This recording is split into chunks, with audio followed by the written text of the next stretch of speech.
There's a pain that sits quietly inside many of us. It doesn't scream.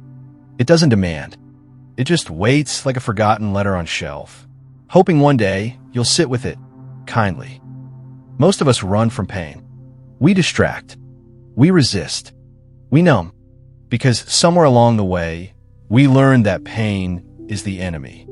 That if something hurts, we must fix it, hide it, or push it away. But the Buddha taught something radically different. He taught that liberation is not found by escaping pain, but by turning toward it with gentleness, with kindness, with presence.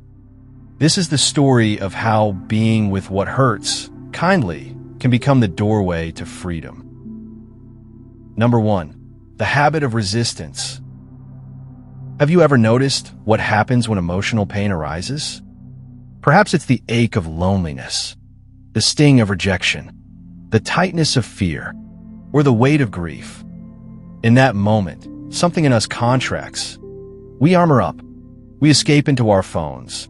We get busy. We judge ourselves. We search for answers.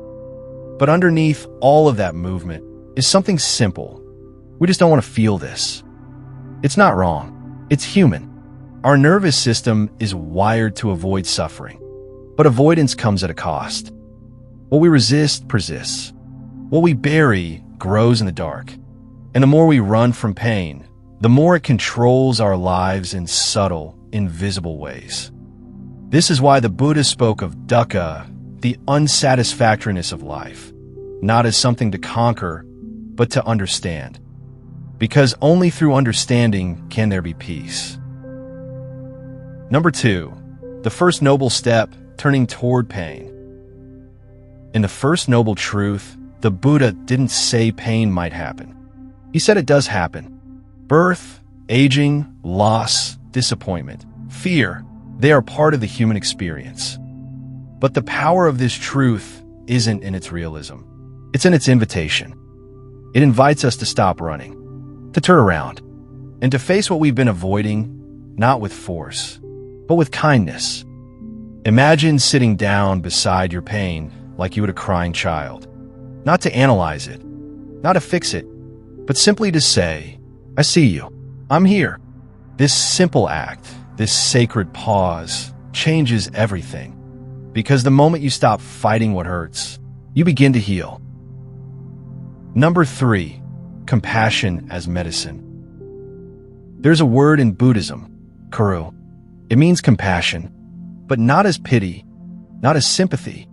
It means the deep wish for suffering to be eased, starting with your own.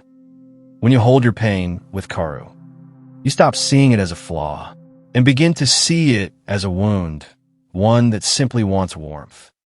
This is not weakness. This is profound courage.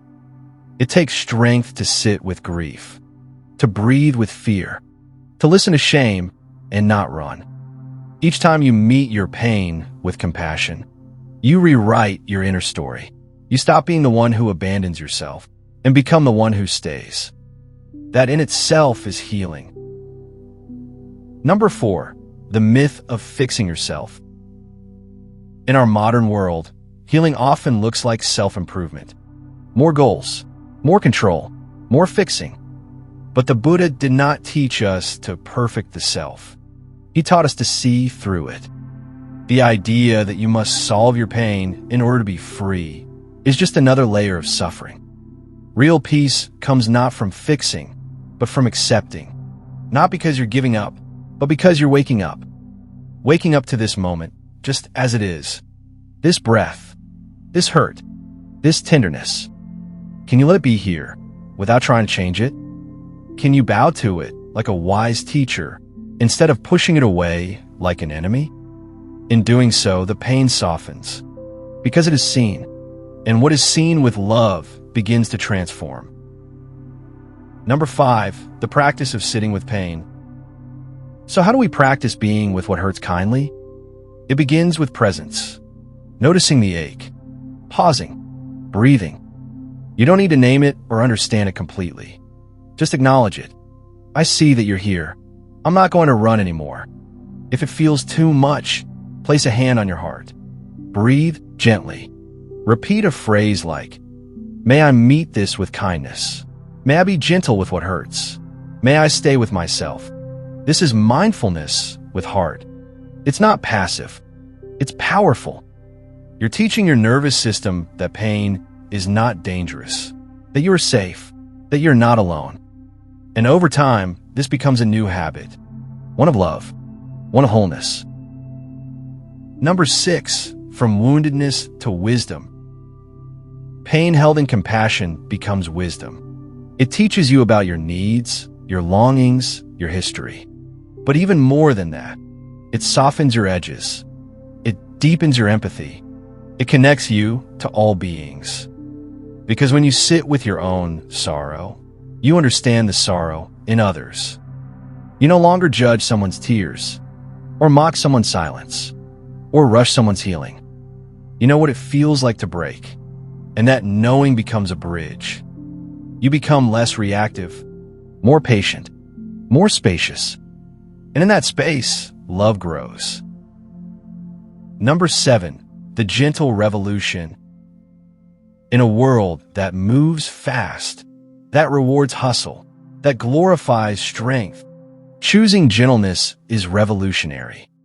Being with what hurts kindly is not passive resignation. It is conscious surrender. It says, "I will not abandon myself. I will not close my heart. I will meet this pain with love." This is the path of the Bodhisattva, not one who is free from pain, but one who walks with it, arms open, heart open, and helps others do the same.